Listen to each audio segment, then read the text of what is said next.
satisfait, on va dire, du lancement du chèque interbancaire? Quelles sont les répercussions que vous avez 6 mois après son lancement? Effectivement, Algérie Post participe à la vulgarisation de l'utilisation des modèles de paiement de masse, des instruments de paiement de base, et entre autres l'utilisation du chèque à la place de l'utilisation des liquidités, du numéraire, du papier. Pour cela, Algérie Post a mis en place le nouveau chèque interbancaire normalisé, sécurisé. Et comme nous l'avons annoncé, à partir de janvier 2013, Algérie Post ne fournissait plus le fameux chèque rose, et le nouveau chèque normalisé a commencé à être produit et fourni à l'ensemble des clients qui demandaient un carnet de chèque à partir du mois de janvier 2013. Aujourd'hui, chaque jour, nous produisons entre 25 000 et 35 000 carnets de chèques qui sont livrés aux clients qui les demandent. Et je le rappelle encore que ces nouveaux chéquiers sont des chéquiers normalisés, interbancaires et sécurisés avec des sécurités de haut niveau. Donc il y a à un moment donné, je vous parlais du fameux chèque rose, il y avait un problème de manque de chéquiers. Est-ce qu'aujourd'hui ce problème ne risque pas de se reproduire avec ces nouveaux chèques? Je pense que parler de manque de chéquier, je ne pense pas qu'il y avait la problématique du manque de chéquier, parce que Algérie Post a pris des dispositions pour que les clients n'aient pas à enregistrer un manque en la matière.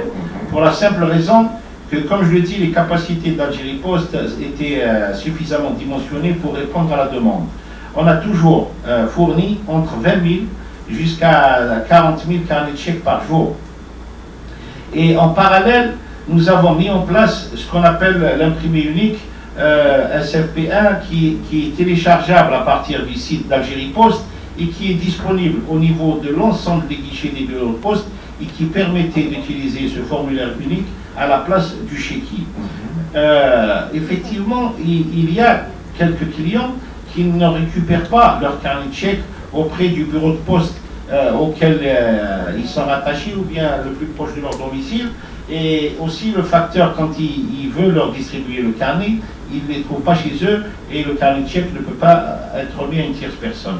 Mais nous pouvons vous affirmer qu'Algérie Post n'a jamais eu de soucis pour fournir les carnets de chèques. Et à la date d'aujourd'hui, je vous dis, nos capacités, notre organisation permet de satisfaire dans des délais très réduits les carnets de chèques. Des cas isolés où les personnes n'obtiennent pas leur carnet de chèques, et tout simplement, il est au niveau des bureaux de poste et ils ne le récupèrent pas. Et quand ils ne les récupèrent pas, nous, au bout d'un délai de garde de 3 mois, nous sommes obligés de les détruire par mesure de sécurité. Très bien. On reste toujours avec cette activité financière, puisqu'elle représente l'essentiel, 53%, je me rappelle. Ce problème de manque de liquidité, à un moment donné, il s'est posé apparemment à la Poste. Est-ce que aujourd'hui vous risquez de reconnaître cette même situation? Les éléments qui ont été à l'origine du manque de liquidité, c'était simplement la exponentielle de la demande. Comme vous le savez tous, les statuts particuliers des administrations et des fonctionnaires ont connu un léger retard pour leur application. Quand les statuts particuliers ont été appliqués, les différentes administrations étaient contraintes de payer des rappels de salaire de 24 à 36 mois et qui faisait que les rappels, c'était des sommes importantes conjuguées au nombre de salariés qui sont domiciliés au niveau de la Poste, ce qui faisait que la demande était 2 à 3 fois supérieure à la normale pendant 2 ans. Particulièrement l'année 2010-2011 étaient des années charnières où la demande était très forte. Et pour faire face à cette demande de liquidité, il fallait mettre en place une organisation, des moyens supplémentaires, aussi bien au niveau de la banque, des différentes banques, et surtout au niveau d'Algérie Post et au niveau de la Banque d'Algérie, qui a fait les efforts nécessaires. Et grâce aux efforts de tout le monde, nous avons pu juguler cette question et nous sommes fiers d'avoir justement tous collaboré pour que cette question n'ait plus d'actualité aujourd'hui.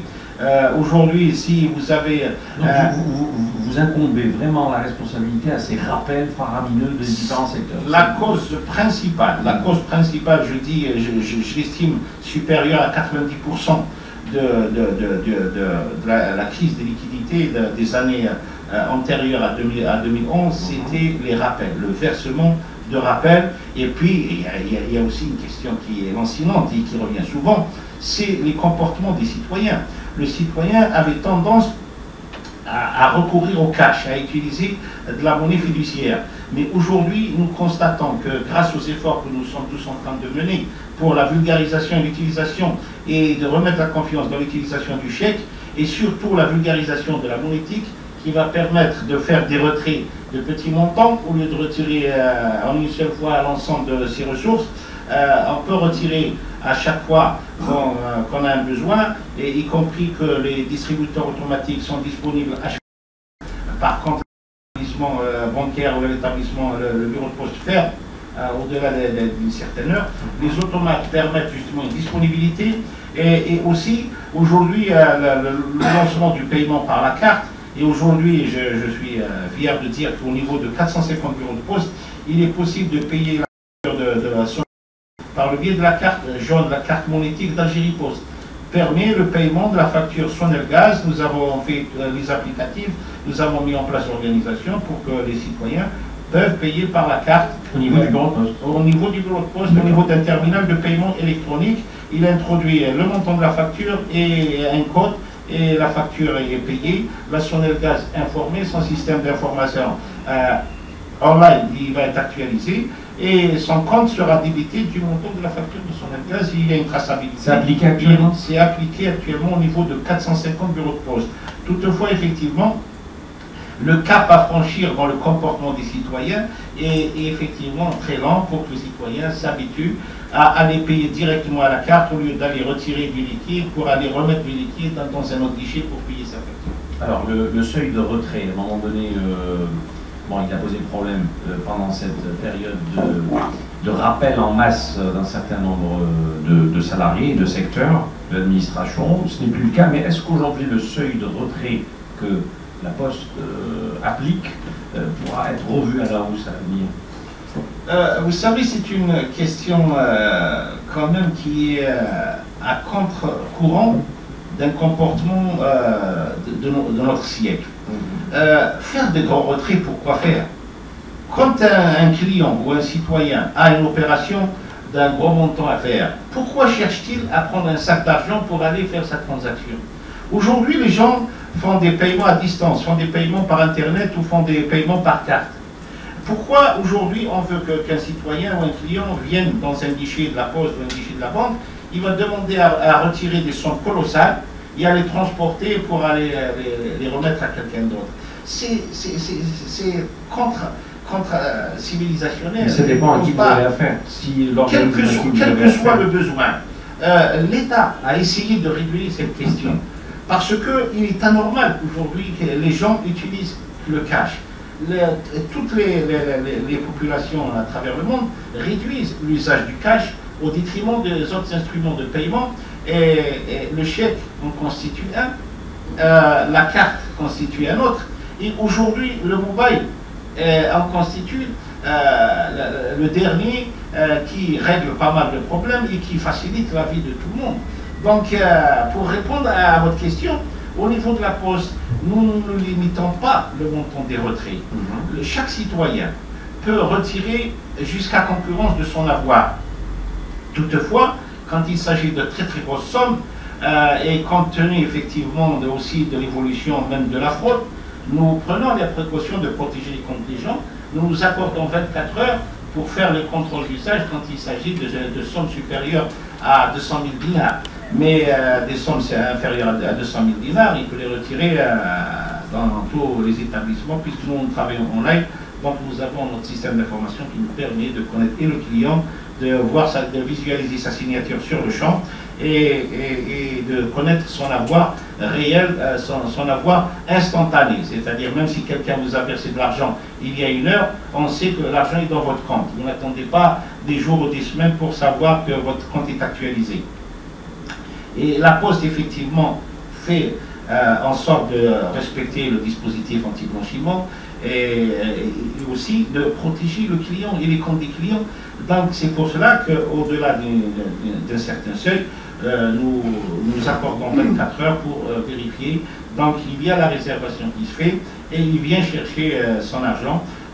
S'il a une grosse opération à faire, effectivement, il a le droit de retirer jusqu'à la concurrence de son avoir. Mais nous, au niveau de la Poste, nous privilégions et nous travaillons pour que le citoyen, le client, utilise les autres modes, et c'est pour cela que nous mettons de gros investissements, une grosse organisation pour que la monétique se vulgarise, pour qu'elle donne des facilités, pour que le citoyen sache choisir, il choisira la solution la plus simple, la plus aisée dans le niveau de la Poste. Je vous le dis, nous avons plus de 2 millions de transactions financières par jour. Donc si vous faites plus de 2 millions de transactions par jour, qu'il arrive qu'il y ait des erreurs, qu'il y ait des fautes, ou qu'il y ait des comportements condamnables, ce n'est pas ma question de savoir combien de transactions qui se perdent au niveau du et je pense qu'il n'y a que la Poste qui fait l'objet régulièrement d'étalage de cet état de fait. Ce qui se passe ailleurs dans les hôtels, personne n'en parle. Mais la Poste, vous parlez de fautes. En ce qui concerne les fautes, quand il y a délit, ce n'est plus du domaine de la faute professionnelle et de la sanction administrative. C'est la justice. C'est la justice. Et à chaque fois qu'il y a enquête qui prouve que l'intéressé a commis un délit et non pas une faute non intentionnée, ou là, parce que ça arrive, n'importe qui peut, au lieu de vous donner 3 billets, il vous donne 4. Ça peut arriver qu'il y ait un manque de 1000 dinars ou là qu'il y ait un manque quelconque, ça arrive, je vous dis. Quand l'intention n'est pas une intention de délit ou là, c'est une sanction administrative. Mais quand il y a, après enquête approfondie, investigation, il y a preuve, il y a eu délit, ou là il y a eu malversation, ça relève de la justice, et le dossier, les juristes et les avocats font leur travail avec les... Et pour les chiffres et tout, vous dites que ce n'est pas du domaine public. C'est pas du domaine public, et je vous dis sincèrement, je ne les ai même pas avec moi, et je vous dis sincèrement, je ne suis pas aujourd'hui venu ici pour parler de cet aspect que je vous dis, que nous maîtrisons. Mais ça reste minime, au moins si vous pouvez donner une échelle, même si vous ne donnez pas de chiffres. Ça reste minime. Comme nous sommes début juin, donc effectivement, on ne peut pas, je n'ai pas d'études comparatives. Non, pour 2011, pour 2012, pardon. Pour 2012, effectivement, c'est une année qui est conforme aux années précédentes. Sinon, il y a une légère amélioration. Des cas isolés, on va dire. Oui, des cas isolés de maîtrise. Mais je vous dis, le phénomène, le risque zéro, il n'existe pas. Et je vous dis aussi, je vous donne la proportion. Sachez qu'Algérie Poste a 3500 coffres forts et chambres fortes. Donc vous avez 3500 endroits où il y a de l'argent et il y a plus de 2 millions de transactions où chaque transaction peut susciter chez Allah Inalo. Donc ne considérez pas la Poste comme n'importe quelle heure, mais essayez de faire une étude comparative pour savoir ce qui ne communique pas. Vous voulez dire que l'enjeu est colossal et que des cas isolés ne... Donc, ce n'est pas une chose propre à la Poste, c'est propre, y compris dans les pays voisins ou dans les pays en face. C'est un phénomène humain. Je vous ai parlé en premier de la gestion des consciences, parce que c'est des comportements. Et il y a des gens, dans le long, il y a des gens qui sont malhonnêtes. Heureusement, qui constituent l'exception.